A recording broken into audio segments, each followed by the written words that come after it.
Hello creatives, Serena here. Thank you for joining me today on my YouTube channel.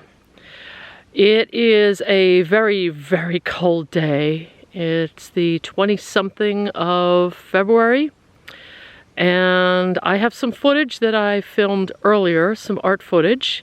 And if you want to skip right to that, I will put the, I'll kind of get a white spot here so that I can put the timestamp down. You can just skip right to that. But I wanted to give you a little update on what's been going on and why I haven't been filming very much. Toward the end of last year, beginning of this year, I've had a couple of things happen, and things seem to happen in threes, so bang, bang, bang, right at the end of the year, beginning of the new year. Way to start the new year, but I was at work end of December, or in December, and I wasn't quite feeling right. After a day or two, I still had that funny feeling, and it was like, almost like my heart was fluttering, but kind of like a storm that comes through and the lights flicker and you say to yourself, wait, did that just happen? It happened so fast, and then I was fine. It happened, I was fine. It happened, I was fine. And something was not right. By day 3, I said to myself, well, it's not a virus, it's not digestive, it's not respiratory, I better get this checked out. And it being a Friday afternoon, not being able to get into my primary doctor, I said, no, this is really something. If it's a heart issue, I've got to get to the ER, which I did. I wound up at the ER at about 3:30 in the afternoon, and at 9:05 the doctor finally got to see me after all those vague symptoms and some tests that they ran. And he says, do you know you have high blood pressure? No, I don't. So, silent killer. If you people don't feel well or something's not right, go to the doctor. Don't put it off. Don't say, oh, I'm just imagining things. And, you know, women tend to do that, but it's important to go. I'm on medication, so that is taken care of, but I did have a side effect for, I suppose, leaving it for 3 days without having it looked at, and I'm trying to deal with those side effects, hoping they go away or get better. But it's just something I have to deal with now because you know, that's life. Sometimes these things happen. You know, you get to a certain age, even if you do everything right, you go to the doctor when you're supposed to, you know, go to the dentist, go do this, go do that, and things just happen sometimes. You know, you eat right, but it just doesn't work out sometimes. So anyway, that's why I haven't been doing too much. Then toward beginning of January, my daughter's cat got pneumonia, and lasted only about a week and died. Unfortunately, you know, it's her cat. She's very attached to it. Most of the time, if you know you have animals in the house, you have pets, they gravitate toward 1 or 2 people in the house. But it's not like we don't miss him. He leaves very much a void. You know, we miss him very much.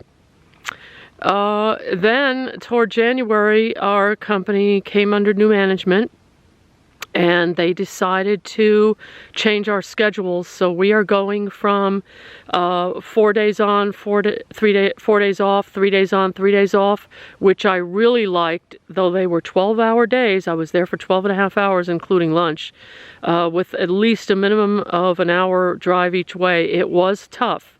And I was starting to feel it in my health as far as not getting enough sleep, just rushing home and basically making my lunch for the next day, eating dinner, and,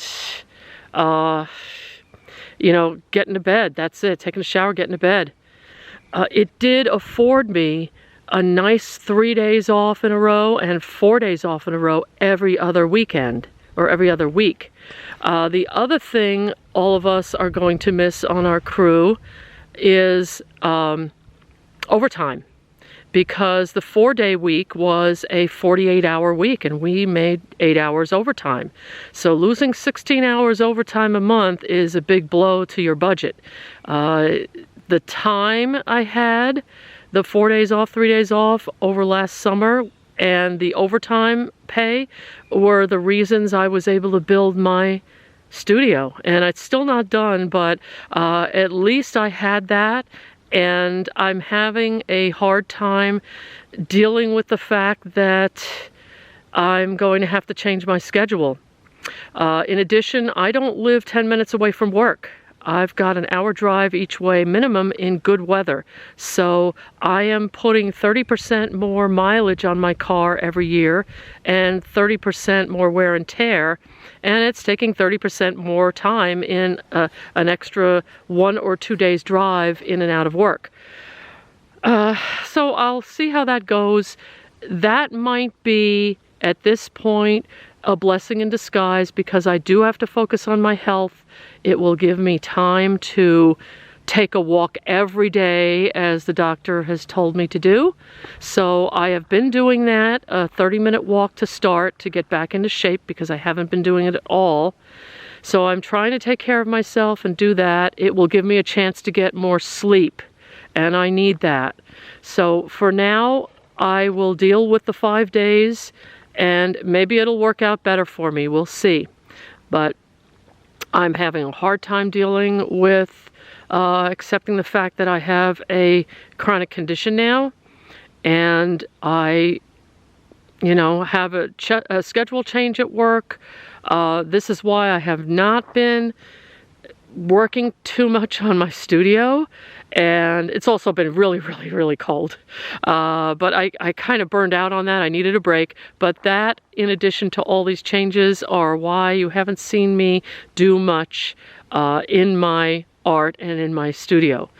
I do want to take this time to thank new subscribers who have been still trickling in. I am so, so grateful and so appreciative of you. You're obviously telling me that there's something on my channel that there's worth watching. So I do thank you for that. But without further ado, I've been talking long enough. Let's get into the studio and see what I have filmed a week or two ago. And I really want to get that edited and up for you guys. I want to try for at least one video a month if I can, until I start, get that studio together and get into a routine with my new schedule at work. So let's go see what I did. Well, so here I am back in the studio. And I haven't been in here for a while to paint because it's been a little cool, and I still have needed some time off. And in fact, I think I might be taking some time off from filming to just regroup. Every once in a while we need to take stock of what's going on in our lives, and if we need some time for ourselves, for our health, or for other things going on, sometimes we just have to take that time. So I'm winding up doing that. I've been doing it a little bit. You haven't seen me much on my channel yet this year, and I might take some time still to do that. But I guarantee I am getting back into the studio build. I'm going to finish it up this spring, and I am going to have a nice studio that I can paint and draw in and read in and do all the fun things I want to do. But for today, I thought I would use some of the supplies that I have gotten over the past couple of years and take them out and actually use them. Sometimes we get in the habit of buying the latest thing, or we're looking through a catalog, or looking online, or we get an ad pop up. Of course, we all get those targeted ads from the art supply stores, and we go and we click on them, and we have to see what they've got, and we wind up buying more and more and more things. And sometimes they wind up in a closet or in a drawer, and we just don't use them. So I thought today I would try and see if I can use some of my supplies. Now, a couple things I'm weak on would be composition, because I'm just too much in a hurry and I just want to get on with it and paint. So I jump past the most crucial part of a painting, which is planning. And the other thing I'm a little weak on is color mixing and color. because I have been told I am colorblind in the blue range, so I have a little bit of weakness there. I can still see blue, but I don't know if I see it the same way as everybody else does. Anyway, for that reason, I did buy, and I wanted to try this brand anyway, a Daniel Smith Watercolor Essentials kit, or set. And this is a nice little one. It's only got 6 tubes in it. They're small tubes, little 5mm tubes. Oh, or actually, yes, 5mm tubes, which is 0.17 ounces. It's very small. But that's okay. It's enough to get going. I picked these up at Wet Paint, mail order. Nice little store. I like to support small stores if I can, whenever I can. But this one has a nice combination. I'm assuming these are the warms and cools. So they've got Hansa Yellow Light, New Gamboge, Quinacridone Rose, Pyrrole Scarlet, probably saying that wrong, Pyrrole Scarlet, Phthalo Blue, green shade, and French Ultramarine. So let's take these, and I did buy a Meeden palette, an empty palette. I actually got this on, I want to say I got this on Temu. It wasn't $2 or $3, but it was on the lower side for what Meeden charges. I don't know if they still have them, but you can check. And I didn't notice this until I opened it. Maybe this is why it was there. It's got 13 spaces across. 1, 2, 3, 4, 5, 6, 7, 8, 9, 10, 11, 12, 13, which is an odd number. It's a bad luck number in the US. I know other countries have other numbers which are bad. I think 4 is bad in South Korea. It's like there are no number 4 elevator stops, things like that. We don't have 13 in our buildings. They go from 12 to 14. So if you go in a hotel, you'll be looking for 13. There won't be a 13 on the panel. Anyway, so I've got an unlucky palette, but let's see if this is going to be lucky for me today. These came with clear little pans to fill. So I'm only going to use 6 of them since there are 6 in here. And let's get going and see what happens when I actually mix these colors, because I've wanted to see what the Daniel Smith hubbub is all about. Everybody likes Daniel Smith, and I've got to try it. I did try their dot card, and I liked it, but the dot card was a little bit, I think it was a 66 dot card. It was a little bit stingy as far as the dots. So you could kind of get an idea of enough to swatch it, but not really to do a small little painting, which I kind of would have preferred.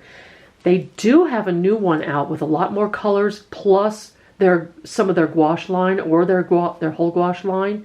And of course, this is one of those things that's now in my brain, and it's in the back of my brain on that, ooh, I'd like to try that list. So maybe someday I will. But for now, I will use something else I've gotten. This I got on Amazon, and people have been raving about Bee paper.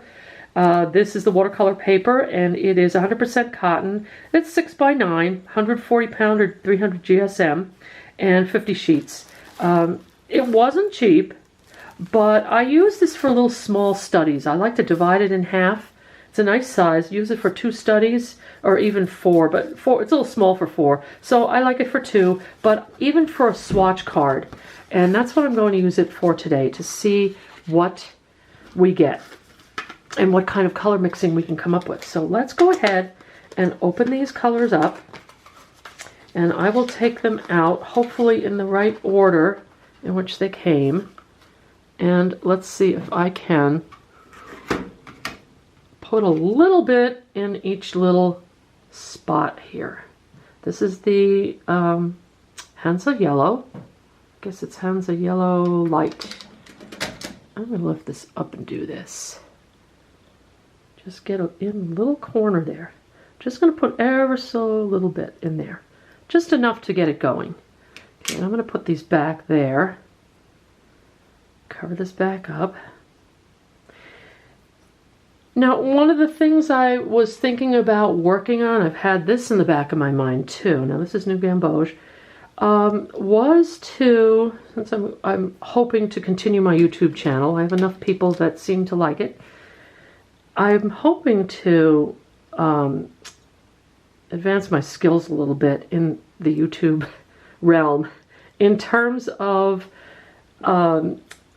figuring out how to do voiceover, which is very easy. I just don't have the time to sit down and figure out what equipment I need for it and or buy it. I don't necessarily want to buy a lot of things, but I think that would help in doing some fast forwarding on the things like this. This is Pyrrole Scarlet, and my paint-alongs.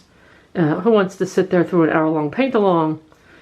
And you may not even want to hear me comment for an hour on the paintings that I'm doing. So perhaps a little music in the background would be nice, or nature sounds. I've used nature sounds in the past and that's worked, but I'd like to do that a little bit more. So that's one of the things I've been planning for my YouTube development. And this one is Quinacridone Rose. I know that's going to be a beautiful color. I know it. All right, look at how rich that is. I don't know if you can see that. Does my camera want to focus? It doesn't tend to want to focus very high. There we go, a little lower down. Okay, so let us move on to the next color, which is Phthalo Blue Green Shade. I always like Phthalo Blue Green Shade. It's a very, very strong color, as you know if you've used it, but a beautiful color. A lot of people have struggled, especially when they start with watercolors, with what kind of a palette they should set up.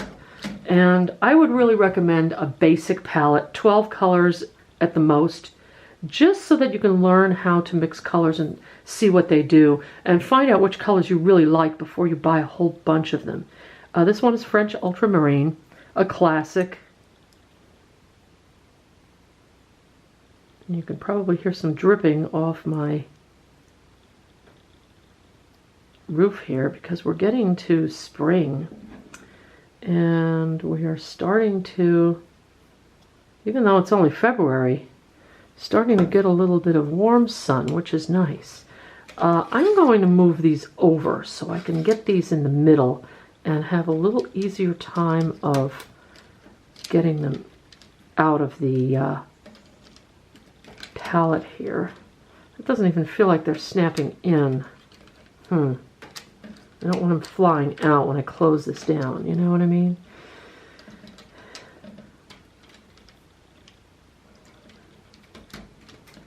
And one more here.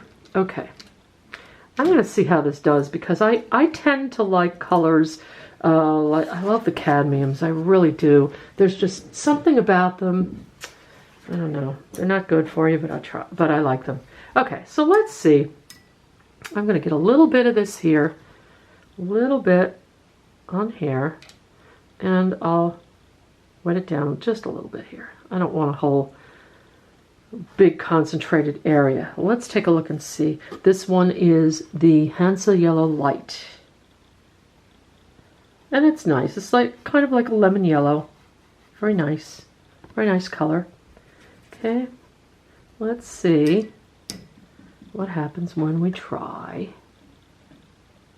the next one. Get a little bit on there. And a little water. That's too much water. Let's get a little darker there. Okay. This one, I like this. This one's like a cadmium. This is New Gamboge. All right, I want to make sure I mix that. It looked like there was a little bit of a glop on the top there. Let me get that a little darker. I know it can go darker. Start there. Oh, look at that. Isn't that nice? That's a nice color. I like that one. That's quite nice. Now what happens when you mix... What happens when you mix the two together? I probably have too much of the Gamboge on my... Get a nice lighter color. That's a little too much of the dark. There There we go. Kind of in between the two. No, that's a little too much. It's so hard to get an exact mix of both colors because it's either going to be too much on one or too much on the other. But that kind of gives you an idea. So let's take a look at the other ones. I just want to see what they look like plain first. That there. Now this one I'm not a big fan of. This one is the, this is Quinacridone Rose. This one does not look like that. This one looks like this is the Pyrrole Scarlet. Yeah, this one is a little bit too much toward the orange side. It's a little on the thin side. There we go. It's more of an orangey red, not quite the cadmiums that I really like. They're really bad, but I really like them. They're really bad because they're poisonous. So a lot of people have been going away from that, but I love that color. There's nothing that matches it. All right, now this is going to be just a beauty of a color. We know this before we're even getting it on the page. Well, that's a little too concentrated. Before we're even getting it on the page, you can see it's a very strong color too. This is the, look at that. Look at how nice it looks when you lighten it up. I can see a lot of application for a botanical with this. It's a very nice color, very, very clear, crisp color, very, very translucent. Kind of has a little hints of Opera Rose in it, but of course Opera Rose is very fugitive. You can't expect to keep that for a length of time if you have it out in the sun or anything. I wonder if they give you the, I wonder if, I probably can look it up online, or they have it on the tube somewhere. They've got to have it on the tube as far as the, this is a PV19 as far as the Quinacridone Rose. And where is the light fastness? I don't see it here. I probably have to go online. They have a website here. So I'll have to go online to see it. That's unfortunate that they don't tell you right there, but that's okay. I'm here just to look and see what the paints are going to be like. Let's try our next one. This one is going to be the, make sure I got the right one because the tubes came out a funny way. This is the Phthalo Blue green shade. And I know what this is like because I've used it before, not in Daniel Smith's, but I've used it in general. And it is a beautiful, beautiful color. Very strong, as I said. Look at that. Look at how nice that is. Such a beautiful shade. That is just so pretty, pretty, pretty. You wonder if you could eat these, what they would taste like. They're just like so pretty. Okay. And this one is the, oh, I don't know why I'm taking the lid off the tube, but you know what? Since I've got that off, I had a little mishap with this tube anyway. Let me go ahead and clean it. Why waste it? No? I'm not wasting it by putting the lid on. Whoops, I'm splattering all over though. Let's get a little darker on that. This is a typical, ultramarine blue. Very purplish tend toward it. And again, translucent. Let me I'm going to wipe the top of this off because sometimes these tops of the tubes, if you leave them wet with paint on them, they just kind of gunk up, and then you wind up getting almost like a glue situation where the cap glues to the tube, and especially important with gorillas. What? Acrylics. I don't know where that came from. I really don't. So weird. Anyway, especially with those acrylic paints, they will gunk up, and then you wind up twisting the tube in the process of taking it off. But look at those clear colors. Now I can see a lot of possibilities in mixing these. So this is what the set is for. So let's take a look. I hope I'm doing this justice here. If I take some of this, this is the New Gamboge, and mix this with, now I don't know what we get if we mix it with this, which is the, okay, we're getting a kind of a muddy green. Now what happens if we mix it with That's the ultramarine. This is the phthalo green. No, the phthalo blue-green shade. Of course, it already tends to green, so we're going to see a more crisp green mix there. And if I actually take some of that yellow, that Hansa yellow, or I'm sorry, New Gamboge, and mix it with the phthalo blue-green shade, not much because that's real strong, we will get a nice green. It's a nice green to use for florals and landscape and so forth. The basic green. You're not going to get these bright greens sometimes when you mix these. You really do need to get separate colors or convenience colors if you want certain colors that aren't going to lend themselves to this kind of mixing. But I like the way they're flowing. I like the vibrancy of these Daniel Smith colors. Let's play around a little bit more. Let's get some of the reds going here. Let's get that orangey red, which is the Pyrrole red. Let's get that one in here. Get that one going with some. What shall we mix it with? Let's see what happens when we mix it with the ultramarine. Some of you already know, but okay, so we're going to get, it's a purple. It is a purple, all right. I don't know if it's such a bright purple. Let's see what happens when we mix it with the phthalo blue-green shade. Are we going to have another surprise? Now that, I hope I'm mixing it in camera, that, I need a little more red in there because I can't tell. Mix my, or clear my brush out. Let's see what happens when you mix that. Alright, so you get a different kind of purple. You get more of a muddy purple with that one. This mix, you get a clearer purple. So you see, if you mix a warm color with a cool color, you're going to get that mud. You really have to mix the warm with the warm and the cool with the cool, so I understand. So what is missing now? We did the greens, we did the purples.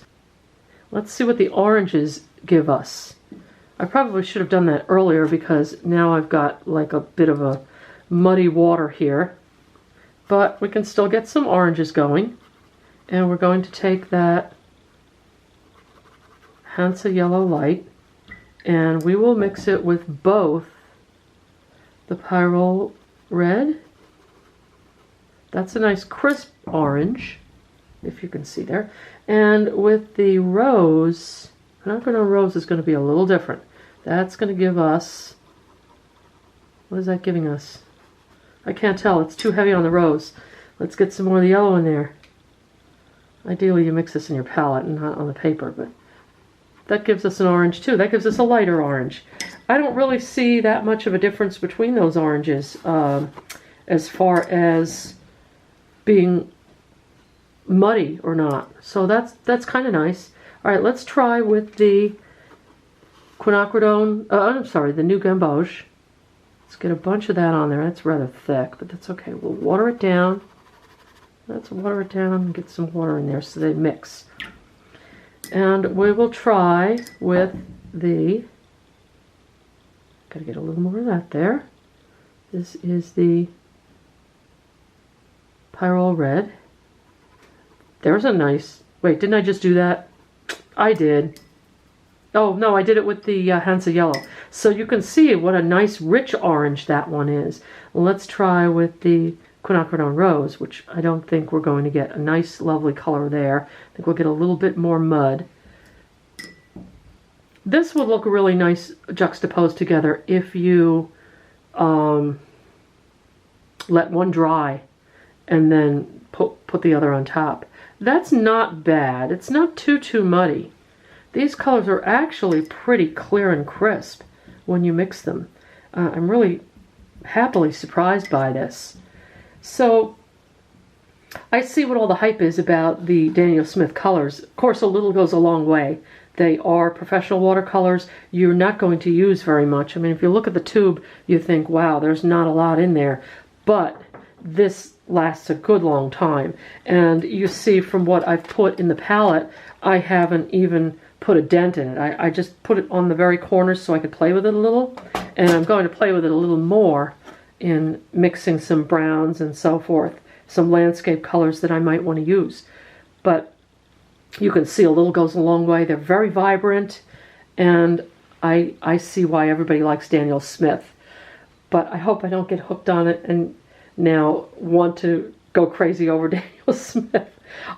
I do see some really nice mixes on YouTube when some artists use them, and they've got some unusual colors or nice colors right out of the tube, and I'm like, oh, I'd like that for a convenience color. Isn't that pretty? But I think we all are guilty of that. The main point of this was to check these out, see what kind of quality I got out of the Daniel Smith. I'm glad that I got this little set, because now I can mix a whole bunch of other colors with it. I don't have to go out and get a lot of different colors or a big set. And this was affordable enough for me. I think I treated myself on my last birthday to this. But it was affordable enough for me. And now I get to use it and play. I think my battery is going, so I'm going to have to call it a day. But I thank you for joining me today. I hope you like this little video and enjoyed playing along with me to see a little bit about the Daniel Smith paints.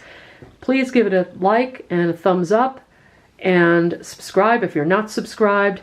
Remember, I may not be making a lot of videos right away, but more toward the later spring and summer, I hope to be getting back into it. So have some fun in creating, and I will see you next time.